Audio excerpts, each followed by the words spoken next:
Aujourd'hui, on continue notre série sur les pecs et je te présente les 5 erreurs qui empêchent la plupart des pratiquants de progresser sur leurs pecs. Et pour chacune de ces erreurs, je te donnerai une solution simple que tu pourras mettre en place dès ta prochaine séance. Salut, ici Nico et bienvenue dans l'épisode 101 de Questions Muscu, la mini-série dans laquelle je réponds à vos questions sur la musculation tous les jours. Et aujourd'hui, je réponds à la question de savoir quelles sont les 5 erreurs qui empêchent la plupart des pratiquants de progresser sur leurs pecs. Et je profite en fait qu'il y ait ce jour de repos dans notre split accent pec, vu qu'on a fait la séance de lundi, pectoraux, épaules, triceps, la séance de mardi, dorsaux, arrière d'épaule, biceps, que mercredi c'est le jour de repos, donc aujourd'hui, et demain je reprendrai avec la séance 3 et la séance 4 du jeudi et du vendredi. Et je me suis dit que ce serait l'occasion de refaire un point sur ces erreurs qui peuvent vraiment t'empêcher de progresser si tu fais pas attention. C'est des erreurs que j'ai fait moi-même et c'est des erreurs surtout que j'observe tous les jours à la salle de sport. Que même des pratiquants qui commencent à avoir un certain niveau, commencent à avoir pas mal de muscles, ont tendance à faire.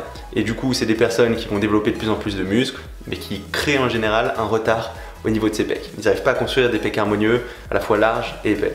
Donc l'idée, ça va être de te donner ces erreurs et à chaque fois une solution simple pour que tu arrives à y pallier. Donc l'idée, ça va être de t'expliquer quelles sont ces erreurs pour que tu puisses les identifier, mais surtout de te proposer des solutions simples pour que tu puisses réussir à y remédier.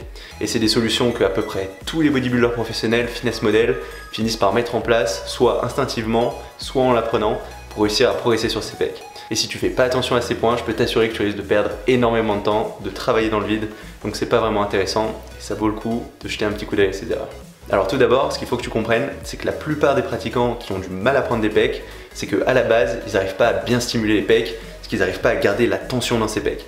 Ils n'arrivent pas à faire en sorte que ce soit les pecs qui travaillent sur toute la durée du mouvement, du début à la fin, sur la phase d'étirement et sur la phase de contraction. Et si tu n'arrives pas à stimuler correctement ces pecs, ils n'auront aucune raison de grossir, donc c'est vraiment important de réussir à garder cette tension dans les pecs. Et pour ça, il faut entre autres que tu impliques pas trop tes épaules et tes triceps, parce que sur presque tous les gestes qui vont cibler tes pecs, tu peux plus ou moins impliquer tes épaules et tes triceps. Et si tu fais pas attention, ces épaules et triceps, ils peuvent vraiment prendre le pas sur ces pecs. Et plusieurs de ces erreurs qui vont t'empêcher de prendre des pecs, elles sont liées à cet engagement des épaules et des triceps. Donc la première erreur que je vais observer la plupart du temps, ça va être tout simplement une mauvaise position des épaules.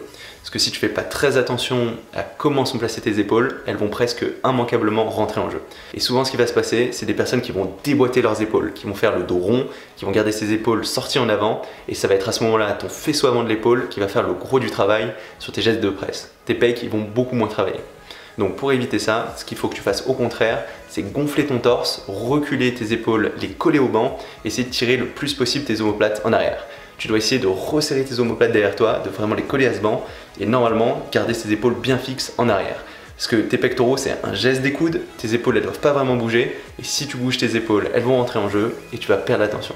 Donc ce premier point, c'est vraiment un point essentiel et une très grosse partie des pratiquants stagnent juste à cause de ce point-là. Donc c'est important que tu fasses attention à cette position d'épaule et ça va être vrai sur tous les exercices. Ça va être vrai sur un développé couché, sur un développé incliné, donc tous les gestes de presse, mais ça va être aussi vrai sur des écartés couchés. Parce que si tu fais pas attention, tu vas aussi pouvoir engager ces épaules sur tous ces gestes d'ouverture, de fermeture, que tu la fasses à la poulie, que tu les fasses coucher sur un banc. Il faut toujours que tu aies bien ton torse sorti, ses épaules tirées en arrière, sans quoi ces épaules vont entrer en jeu. Ensuite, le deuxième point qui va être très important, encore une fois, pour pas engager ni ses épaules ni les triceps, ça va être la position de tes coudes. Parce que selon l'endroit où tu vas placer tes coudes, tu vas avoir tendance plus ou moins à engager ce faisceau avant d'épaule et tes triceps. Et en général, l'erreur classique, ça va être d'avoir les coudes trop vers l'extérieur. Parce que si tu as tes coudes vraiment vers l'extérieur, ton faisceau avant d'épaule, il va être dans une position où il est très forte, il aura tendance à prendre toute la contrainte, à gérer tout le poids, du coup à pas laisser tes pecs travailler. Donc c'est important que tu aies les coudes relativement près du torse. Donc typiquement sur un développé couché, il faut que tu aies environ un angle de 45 degrés, peut-être légèrement plus, ça va dépendre des morphologies, mais il faut surtout pas que tu te retrouves avec 90 degrés vers l'extérieur. Parce que c'est là où tes épaules elles vont avoir tendance à faire presque tout le travail. Et cette position des coudes, elle va là aussi rentrer en jeu non seulement sur tous ces gestes de presse, donc développé couché, développé décliné, incliné, dips, mais aussi sur tout ce qui est écarté. Donc par exemple, si tu fais tes écartés à la poulie avec tes coudes complètement vers l'extérieur, ça va être vachement tes épaules qui font le travail. Donc ce que tu veux au contraire, c'est garder tes coudes bien derrière tes mains, à l'arrière. Il faut jamais que tes coudes ils pointent vers ta tête. Il faut toujours qu'ils pointent derrière toi. Et ça va être vrai que tu sois debout sur ces écartés à la poulie ou couché sur un développé. Et déjà, quand tu as évité ces deux erreurs, à savoir fais attention à la position de tes épaules et à la position de tes coudes, ce sera beaucoup plus facile de sentir tes pectoraux. Ensuite, le troisième point qui va faire stagner beaucoup de pratiquants, c'est une mauvaise amplitude. Parce que si tu fais pas attention, si tu vas trop haut ou si tu vas trop bas, ça va être là encore assez facile de perdre l'attention sur tes pectoraux au profit de tes épaules et tes triceps. Donc ce qu'il faut surtout pas faire, c'est aller trop loin. Parce que si tu vas trop loin et que tu verrouilles tes coudes, par exemple sur un développé couché, tu vas perdre l'attention dans tes pecs. Parce que vu que ton bras il va être parallèle à la pesanteur, tu vas avoir plus aucune tension, ça va juste reposer sur le fait que ce coude soit verrouillé et tes pecs ils n'auront plus besoin de travailler. Donc ça va leur donner du repos et tu vas pas réussir à bien les stimuler. Donc c'est important que tu t'arrêtes juste avant de verrouiller ces coudes. C'est aussi important que tu t'arrêtes avant de déboîter les épaules, puisque ce mouvement de déboîtement des épaules, ça va être là que tu vas avoir tendance à faire rentrer ces épaules en jeu. Donc il faut s'arrêter pas trop haut, il faut aller suffisamment haut, puisqu'on veut travailler ton pectoral sur toute sa longueur, mais il ne faut pas non plus que tu ailles trop haut. Et ça va être la même chose sur la portion basse des mouvements. Il faut que tu descendes tes coudes suffisamment pour bien étirer tes pecs. Par contre, si tu descends trop bas, assez rapidement, ça va être l'épaule qui va reprendre la tension. Donc c'est important de gérer l'amplitude de ton geste à la fois sur la phase de montée et sur la phase de descente. Pas monter trop haut, pas descendre trop bas. Et si par exemple sur un développé couché, tu peux descendre presque tout en bas en gardant la tension, par exemple si tu fais de l'incliné, il faudra que tu fasses très attention à pas avoir tes coudes qui descendent tellement sous le niveau de tes épaules. Parce que là, tes épaules, elles vont vraiment rentrer en jeu. Donc avoir une bonne amplitude, c'est essentiel pour garder la tension dans l'ensemble de tes pectoraux et avoir un étirement et une contraction suffisante pour réussir à les stimuler. Donc il faut avoir suffisamment d'amplitude, mais faire attention à pas aller ni trop haut, ni trop bas. Ensuite, la quatrième erreur qui empêche beaucoup de pratiquants de progresser sur ces pecs, ça va être de s'entêter à faire des exercices qui conviennent pas forcément à leur morphologie. Et j'ai déjà fait une vidéo où je parle du développé couché, sur le fait que ça peut être un très bon exercice, mais que sur certaines morphos ça va pas donner énormément de résultats, et ben ça va être vrai pour plein d'autres exercices. Mais déjà c'est très vrai pour se développer couché. Et je vois beaucoup de pratiquants qui n'ont jamais eu vraiment de résultats sur se développer couché, qui ont beau avoir une bonne exécution, bien contrôler le geste, pas utiliser trop de poids, n'arrivent pas à avoir de résultats sur le développé couché et s'entêtent quand même. Mais ce qu'il faut que tu comprennes, c'est qu'il y a certains exercices qui, en fonction de ta morpho, vont pas te donner énormément de résultats. Et c'est peut-être le cas sur l'exercice que tu es en train de faire en ce moment sur tes pecs. Donc si ça fait un bout de temps que tu n'arrives pas à avoir de progression sur tes pecs en utilisant toujours les mêmes exercices, c'est le temps de changer. Et tu peux très bien prendre des pecs même si tu commences pas par du développé couché. Si tu fais du développé décliné aux haltères ou si tu fais des dips par exemple, ça peut très bien suffire pour réussir à stimuler ces pecs. Le plus important, c'est que tu arrives à les sentir et à garder la tension. Donc si tu as un exercice qui malgré tous tes efforts n'arrive pas à te donner cette tension, c'est probablement temps de changer. Il ne faut pas que tu t'entêtes, il n'y a pas d'exercice obligatoire sur ces pecs. Donc fais très attention à cette quatrième erreur qui est très répandue. Et si aujourd'hui tu n'as pas beaucoup de résultats sur un exercice, n'hésite pas à changer. On va ensuite passer à la cinquième erreur qui va être vraie pour d'autres muscles mais qui est particulièrement vraie sur les pecs. Et cette erreur, ça va être de continuer à rajouter du poids malgré un manque de résultats. Parce que souvent je tourne avec des personnes qui mettent plus lourd que moi alors qu'elles n'ont pas encore réussi à avoir même un début de résultat sur leurs pecs. Et ce qui m'étonne un peu parfois, c'est que ces personnes, elles continuent à mettre du poids de séance en séance alors qu'elles n'ont aucun résultat visible, alors qu'elles n'ont pas de changement sur leur physique.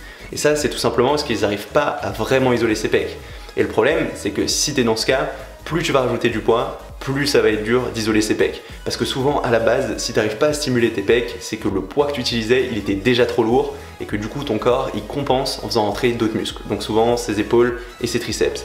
Et si par-dessus ça, tu continues à rajouter du poids, tu arriveras encore moins à isoler ces pecs. Donc plus tu vas rajouter du poids, plus tu vas stagner, voire régresser. Et c'est quelque chose d'assez classique que j'observe même chez des pratiquants qui sont un peu avancés, qui commencent à avoir une bonne masse musculaire, mais qui ont des pecs en retard et qui ont surtout trop d'ego pour rediminuer leur poids. Et ce qu'il faut vraiment que tu gardes en tête, c'est que l'important, c'est pas les poids que tu déplaces, c'est vraiment de réussir à garder l'attention, à sentir le muscle que tu travailles. Et si c'est pas le cas, tu auras beau rajouter tous les poids que tu veux, tu n'arriveras pas à progresser. Donc si ton but, c'est juste de dire que tu soulèves lourd, tu peux continuer à faire cette erreur, mais si ton but c'est d'avoir des pecs à la fois complets et massifs, il faut à tout prix que ça change. Donc cette erreur, elle est très répandue, elle est vraie pour beaucoup d'autres muscles, mais dans le cas des pecs, elle est particulièrement exacerbée, parce que tout le monde veut des pecs, tout le monde compare ses performances sur le développé couché, et en général, ces fameuses performances sur le développé couché, c'est des gestes qui ont été réalisés avec beaucoup d'épaules, beaucoup de triceps, une mauvaise amplitude et peu de pecs. Donc tombe pas dans cet écueil, laisse ton écho au vestiaire, et concentre-toi sur une bonne exécution avec des poids légers d'abord. Avoir des poids lourds, ça se mérite. Donc commence avec un bon geste, une bonne tension, augmente progressivement tes poids et tu verras directement la différence physiquement au niveau de l'aspect de tes pecs. Donc ces pectoraux, c'est des muscles qui sont vraiment pas évidents à faire progresser correctement. Et si tu fais pas attention à éviter ces 5 erreurs, il y a fort à parier que tu risques de pas progresser là-dessus. Et même si tu commences à être un pratiquant un petit peu avancé, si tu fais pas attention à ça, tu vas quand même garder un point faible sur ces pecs, il n'y aura pas de raison que ça s'améliore. Donc c'est important que tu fasses attention à ces 5 erreurs et que tu gardes bien en tête les 5 astuces que je t'ai données pour réussir à progresser sur ces pecs. Et voilà, ça va être tout pour cette vidéo. Si jamais elle t'a plu, n'hésite pas à mettre un petit pouce bleu. Tu peux aussi t'inscrire à ma chaîne YouTube si tu ne l'as pas encore fait pour savoir quand je sortirai de nouvelles vidéos. D'ailleurs demain, je reprends les séances sur le split qui met l'accent sur les pecs avec les séances 3. Et du coup, on se retrouve dès demain pour cette vidéo. Salut!